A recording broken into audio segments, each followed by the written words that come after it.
Every time I spray this, every time I wear it, I don't like it.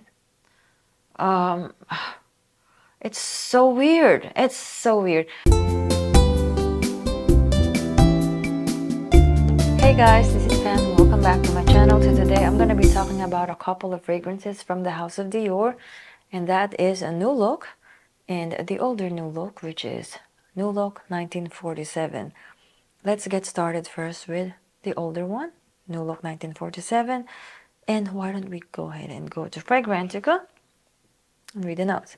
Okay, New Look 1947 was launched in 2018. The nose behind this fragrance is Francois Dumacy. Top note is pink pepper. Middle notes: ylang ylang, jasmine, rose, gardenia, and tuberose. Base notes are benzoin and vanilla. So, the old New Look, I actually really like this fragrance. To me, this is like an ambery, powdery floral. As much as the floral notes are listed here, I don't get a lot of that. This to me is a powdery. Yes, it's floral, but powdery, ambery type of scent. Super powdery, a little waxy. To kind of summarize what the scent profile is, it's giving me a lot of like makeup powder, like makeup pressed powder, lipsticky vibe, but without the waxiness of lipstick. Because again, it's more of like a pressed powder makeup type of scent. Maybe the lipstick scent, once that has dried down on your lips, it's more of like a powdery lipstick instead of like a waxy lipstick. It is actually quite nice. I don't own a full bottle. I only have I don't know how big this is. This thing, it's like 8 mil. Okay. Yeah, so this is giving me a lot of like a vintage vibes in terms of like, it's very Dior. It's very Dior. If you're familiar with like Dior makeup or lipstick, I own 3 Dior lipsticks. They have a certain scent to their lipsticks. Also, their serum and their face cream, which I actually don't like, because I prefer my moisturizers and stuff like that. Anything like a lotion, I like them as much as possible fragrance free. I know it's weird, right? I wear a lot of fragrance but that's actually one of the reasons why. Because I wear so much fragrance when it comes to actual things that I moisturize myself with. I like them fragrance free. Anyway, going back to the topic. Yeah, if you're familiar with the Dior face creams and lipsticks and serums, they always have this very specific scent. So this one, it's not quite that, but will definitely give you that vibe. Like, this is by Dior. I actually like this better. They should have this scent instead on those on their makeups, because I actually like this scent. Now it's not listed here, but to me, I'm picking up violet, and I'm actually very particular with violet. If it's a little bit, if it's just there, blended well in a fragrance, I like it. But if it's like a violet centric fragrance, violet to me, it gets too much. I get nauseous. I don't really have an explanation. It's just the way I am.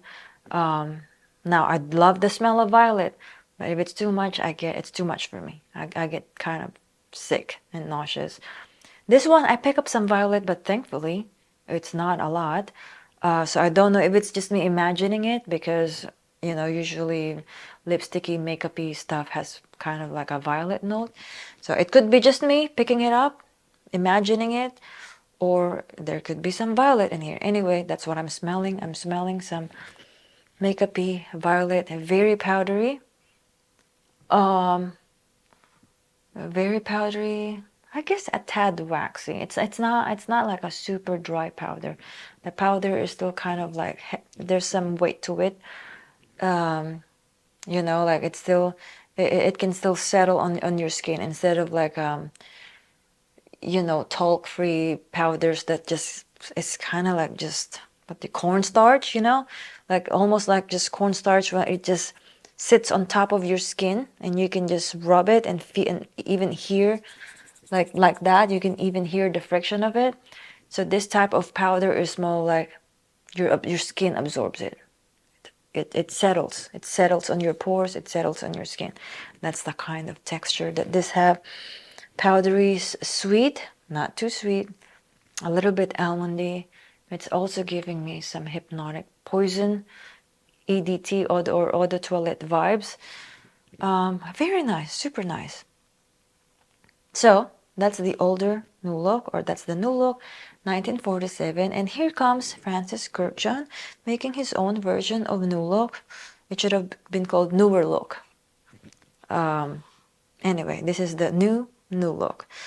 Let's read the Fragrantica notes first, because I'm actually dreading to smell my arm right now. New look, 2024 by Francis Kirkjohn. Top note is aldehydes, middle note is frankincense, base note is amber. I almost blind bought this because I like Francis Kirkjohn a lot. I absolutely love Bois d'Argent, also by Dior, by Francis Kirkjohn. I mean, I like a lot of his work. A lot of the perfumes, perfumes in the Maison Francis Kirkjohn house, I love.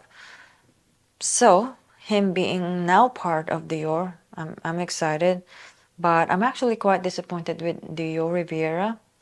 I haven't really worn it a lot. I've gotten a full bottle last summer, but it was kind of like the end of summer, or maybe early spring, or I don't know, sometime last year. I haven't really had a lot of wear, but so far I'm quite disappointed. I don't absolutely hate it, but I'm just a little disappointed. And then this one, new look, so I was like, let's give him another chance. It's Francis Kirkjohn. So anyway, I just got a mini. There it is. Also a spray. Okay. Shoot, I can't. Yeah. Anyway, a sample. Now, I heard a lot about this being like a laundry.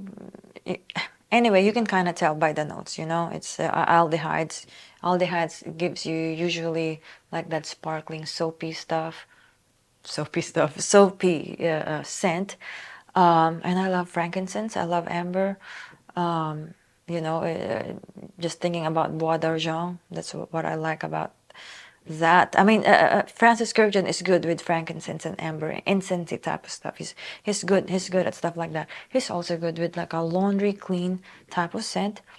I like Aqua Universalis Forte, and I love 724.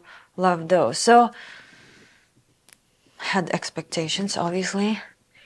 Oh my gosh, this is. I have worn this at least 3 times, given it a try.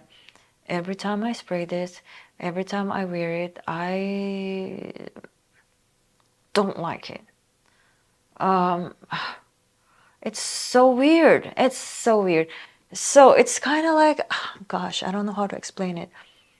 It's kind of like, there are things sometimes, like when you like if you're a chef or a cook or whatever, you, if you have like curry. I don't know. I love eating curry. You add pineapples to that. That's kind of weird.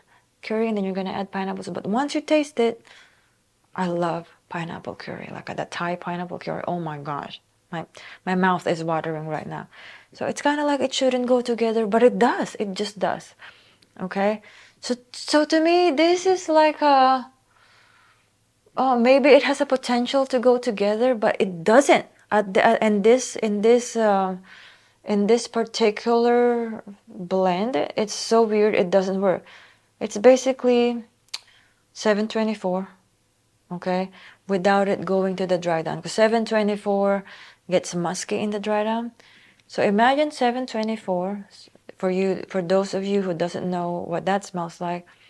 It's like a laundry detergent. Like Tide kind of smell, very nice, but then it gets musky in the dry down. So the opening in mid of 724, up the aldehydes a little bit more, and then mix the mid, not the mid, just the entire version, opening mid and dry down of Bois d'Argent. Mix those two, that's what you get. Yes, it has the potential to be good because everything else, unless you try, you'll never know if it's going to be good or no. But to me, personally, it doesn't work.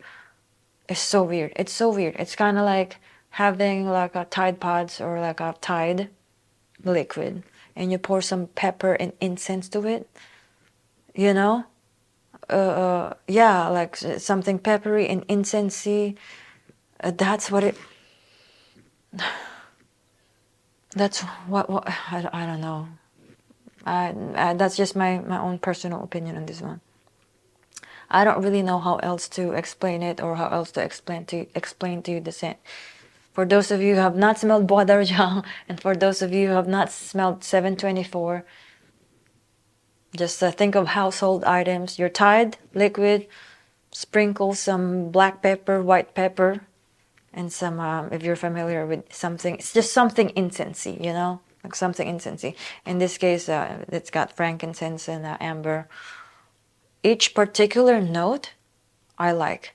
I love aldehydes, love frankincense, love amber notes or accord.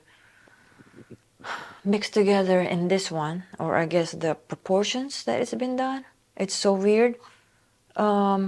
I have been trying to like it. Now I do not hate it as much as I hated it the first spray, because you know you kind of know what to expect. Now the beauty in this fragrance is once I've washed it off.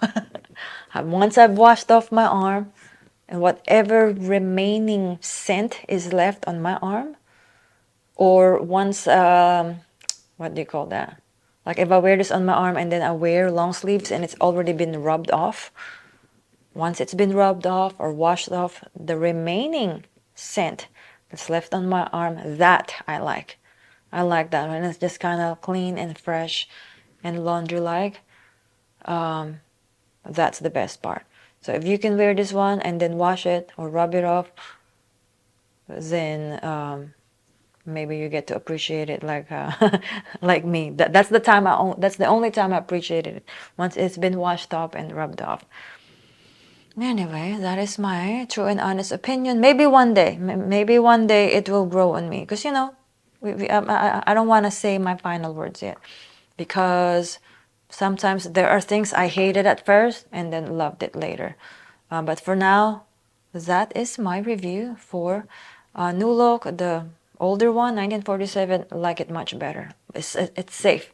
It's safe. Actually, if you want to blind buy it, I don't know. If you like the powdery, makeupy, ambery vibes, 1947 is very good, very good. It's a classic, vintagey, but still wearable today.